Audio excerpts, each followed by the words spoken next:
ಯಾರನ್ನು ನಂಬಿ ಮಕ್ಕಳುಗಳನ್ನ ಆಚೆ ಕಳಿಸ್ಬೇಡಿ ದಯವಿಟ್ಟು. ಕಾಲ ಇವತ್ತು ಯಾರನ್ನೂ ನಂಬಂಗಿಲ್ಲ. 13 ವರ್ಷದ ಹೆಣ್ಮಗು ಮೇಲೆ ಅತ್ಯಾಚಾರ ಮಾಡಿರೋರಿಗೆ ಮೇನ್ ರೋಡಲ್ಲಿ ಲಾಠಿ ಚಾರ್ಜ್ ಮಾಡ್ತಾವ್ರೆ. ಇಂಥವ್ರಿಗೆ ಲಾಠಿ ಚಾರ್ಜ್ ಅಲ್ಲ, ಪಬ್ಲಿಕಲ್ಲಿ ಕಲ್ಲಲ್ಲಿ ಹೊಡೆದು ಸಾಯಿಸ್ಬೇಕು. ಪಬ್ಲಿಕ್ ಕೈಗೆ ಒಪ್ಪಿಸ್ಬೇಕು ಇಂಥವ್ರನ್ನ. ನೀವು ತಗೋಗಿ ಅರೆಸ್ಟ್ ಮಾಡಿ ಜೈಲ್ಗೆ ಹಾಕ್ತೀರಾ, ಇನ್ನು 6 ತಿಂಗಳಲ್ಲ 3 ತಿಂಗಳಲ್ಲ ಬೇಲ್ ಮಾಡಿಸ್ಕೊಂಡು ಆಚೆ ಬರ್ತಾರೆ. ಇಂಥವ್ರನ್ನೆಲ್ಲ ನಮ್ಮ ಸಮಾಜದಲ್ಲಿ ಮಡಿಕೊಳ್ಳೇಬಾರ್ದು, ಡೈರೆಕ್ಟ್ ಎನ್ಕೌಂಟರ್ ಆಗಬೇಕು. ಇಂಥವ್ರು ಯಾವುದೇ ಕಾರಣಕ್ಕೂ ಬದುಕೋ ಅರ್ಹತೆನೇ ಇಲ್ಲ ಇವ್ರಿಗೆ. ಈ 32 ಜನ ಏನಿದ್ದಾರೆ, ಈ 32 ಜನದಲ್ಲಿ ಯಾರಿಗೂ ಹೆಣ್ಮಕ್ಳುಗಳಿಲ್ವಾ?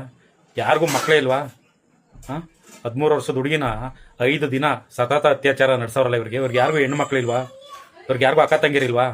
ಇಂಥವ್ರಿಗೆ ಯಾವುದೇ ಕಾರಣಕ್ಕೂ ಬೇಲ್ ಕೊಡಬಾರ್ದು, ಇವ್ರಿಗೆ ಮರಣದಂಡನೆ ಕೊಡಬೇಕು. ಇವರು ಬದುಕಕ್ಕೆ ಅರ್ಹತೆ ಅಲ್ಲ ಇವ್ರಿಗೆ. ಆಚೆ ಆಟ ಆಡ್ತಿದ್ರೆ ಮಕ್ಕಳ ಮೇಲೆ ಒಂದು ಗಮನ ಮಡಗಿ.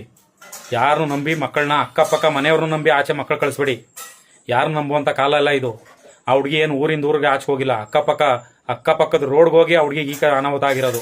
ಬರೀ ಫ್ರೆಂಡ್ ಮನೆಗೆ ಹೋಗಿ ಬರ್ತೀನಿ ಅಂತ ಹೋಗಿ. ಮಕ್ಳುಗಳ್ನ ಆಚೆ ಕಳ್ಸೋಕ್ಕೂ ಮುಂಚೆ 100 ಸರಿ ಯೋಚನೆ ಮಾಡಿ. ಯಾರು ಎಂಥ ಆತ್ಮೀಯರಾಗಿದ್ರು ನಿಮ್ಮ ಮಕ್ಕಳ ಮೇಲೆ ಒಂದು ಗಮನ ಇರಲಿ. ಯಾರನ್ನು ನಂಬಿ ಮಕ್ಕಳು ಆಚೆ ಕಳಿಸ್ಬಿಡಿ. ಮಕ್ಕಳು ಎಲ್ಲಾರ ಹೋದ್ರೆ ಸ್ವಲ್ಪ ನಿಮ್ಮ ಗಮನವಾಗಿರಲಿ. 32 ಜನ ಅಂದ್ರೆ ಒಬ್ಬಲ್ಲ ಇಬ್ಬಲ್ಲ, 32 ಜನ ಅಂದ್ರೆ ಇವ್ರಿಗೆ ಯಾರಿಗೂ ಅಕ್ಕ ತಂಗಿರಿ ಅಲ್ವಾ? ಇಂಥವನ್ನೆಲ್ಲ ರೋಡಲ್ಲೇ ಕಲ್ಲೋಡು ಸಾಯಿಸ್ಬೇಕು.